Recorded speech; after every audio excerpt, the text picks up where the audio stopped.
दोस्तों, Chinese spy balloon द्वारा America में की गई घुसपैठ और तुर्की में आए भयानक भूकंप ने दुनिया भर के देशों का ध्यान अपनी तरफ खींचा और यूक्रेन युद्ध जैसे एक पुरानी खबर बन गई थी, जिस पर न तो कोई बड़ी खबर आई और न ही कोई नई एक्टिविटी हुई। ये देखते हुए यूक्रेन को लगा कि आखिर दुनिया भर के देश अगर उनकी तरफ ध्यान नहीं देंगे तो उनके लिए रूस से यूरोपियन देशों की लड़ाई लड़ने का क्या मतलब रह जाएगा। जिसके तहत यूक्रेन के एक सीनियर लॉ मेकर ने दुनिया का ध्यान अपनी तरफ खींचने के लिए भारत पर एक काफी आपत्तिजनक बयान दे दिया, जो आपको ये सोचने पर मजबूर कर देगा कि आखिर यूक्रेन को लेकर क्या भारत को अपनी नीति थोड़ी एग्रेसिव करनी चाहिए, ताकि भविष्य में यूक्रेन की तरफ से ऐसे बयान सामने न आए जो भारत पर गलत सवाल खड़े करते हो और जिनसे भारत की छवि पर बुरा असर पड़ता है। दरअसल यूक्रेन की पार्लियामेंट में फॉरेन अफेयर कमेटी के हेड ओलेक्जेंडर ने भारत और चीन पर एक बड़ा बयान देते हुए ये बात कह दी कि यूक्रेन चाहता है कि अमेरिका भारत और चीन पर प्रतिबंध लगा दे, ताकि ये दोनों देश रूस से लगातार की जाने वाली ऊर्जा की खरीद न करे। यानी यूक्रेन के फॉरेन अफेयर कमेटी के हेड खुलेआम भारत पर प्रतिबंध लगाने की बात कर रहे हैं, वह भी सिर्फ इसलिए क्योंकि हम रूस से क्रूड ऑयल और दूसरे ऊर्जा उत्पादों की खरीद करते हैं। अगर यूक्रेन युद्ध को देखा जाए तो यह युद्ध लगभग 1 साल से लगातार चल रहा है और इसके बावजूद न तो इस युद्ध के खत्म होने का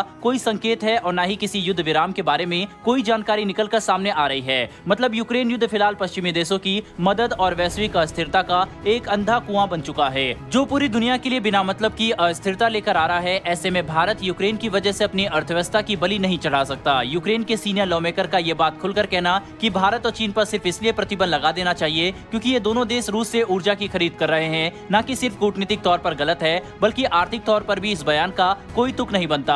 क्योंकि अगर भारत की ऊर्जा जरूरतों को ध्यान से देखें तो हमारे पास क्रूड ऑयल के लिए पहले ही काफी सीमित विकल्प मौजूद हैं, जिनमें रूस हमें सबसे अच्छा डिस्काउंट ऑफर करता है। ऐसे में आखिर भारत यूक्रेन में हो रहे युद्ध की वजह से अपनी जनता का नुकसान क्यों करेगा? यही वजह है कि 1 साल के इस युद्ध ने वैश्विक ऊर्जा बाजार की स्थिति को हमेशा के लिए बदल दिया। जहाँ एक तरफ भारत 1 साल पहले रूस से अपनी जरूरत का 2% तेल भी नहीं खरीदा करता था, आज यही आंकड़ा बढ़कर 25 से 30% तक पहुंच चुका है। वहीं रूस ने सिर्फ कुछ ही महीनों में सऊदी अरब, इराक जैसे देशों को भी पीछे कर दिया, वह भी सिर्फ इसलिए क्योंकि रूस भारत को इन देशों के मुकाबले 30 से लेकर 40% सस्ता क्रूड ऑयल ऑफर कर रहा है, जो भारत के लिए काफी फायदेमंद रहा। यानी रूस से ऊर्जा उत्पादों की खरीद करना भारत की अर्थव्यवस्था और हमारे आम जनता के विकास के लिए काफी अच्छा है। ऐसे में हम यूक्रेन की बात सुनकर आखिर क्यों अपनी अर्थव्यवस्था का नुकसान करेंगे? लेकिन भारत यूक्रेन की तरफ से आ रहे ऐसे बयानों को हल्के में नहीं लिया जा सकता, क्योंकि इससे अंतर्राष्ट्रीय स्तर पर भारत की छवि खराब होती है, जिसकी वजह से हमें इस बार यूक्रेन को कोई कड़ा जवाब देना ही होगा कि आखिर वे अपने बेतुके और बिना मतलब के बयान देने कब बंद करेंगे। साथ ही जिस तरह से यूक्रेन की सरकार ने काफी बेवकूफी के साथ इस पूरे युद्ध की स्थिति को हैंडल किया है, इसने भी दुनिया भर के कई देशों का ध्यान अपनी तरफ खींचा था। क्योंकि अगर यूक्रेन चाहता तो कई महीने पहले ही वे रूस के साथ एक युद्ध विराम कर सकते थे,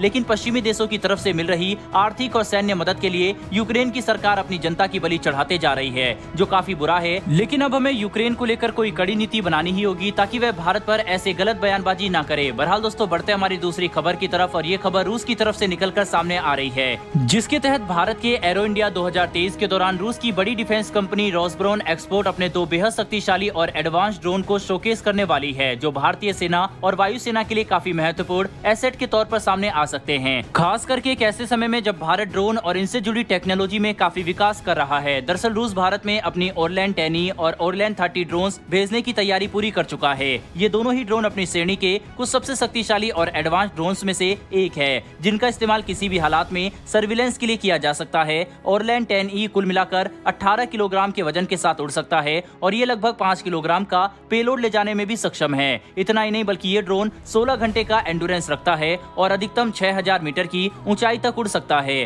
कुल मिलाकर देखें तो रूस भारत के साथ अपने रक्षा संबंध और भी ज्यादा आगे बढ़ाने और इनके विस्तार के लिए नए उपकरणों के साथ भारत की तरफ देख रहा है। वहीं ऐसे में अंतिम फैसला भारत को ही लेना होगा कि क्या हमें रूस के साथ ऐसे और हथियारों की डील करनी चाहिए या फिर नहीं। खैर, आप इसके बारे में क्या सोचते हैं, अपनी राय कमेंट बॉक्स में लिखकर जरूर बताइएगा। साथ ही हमारी आने वाली डेली डिफेंस और वर्ल्ड अफेयर से जुड़ी ऐसी वीडियो के लिए चैनल को सब्सक्राइब कर बेल नोटिफिकेशन अवश्य दबा लें। फिर मिलेंगे ऐसी एक नई वीडियो के साथ। धन्यवाद। जय हिंद।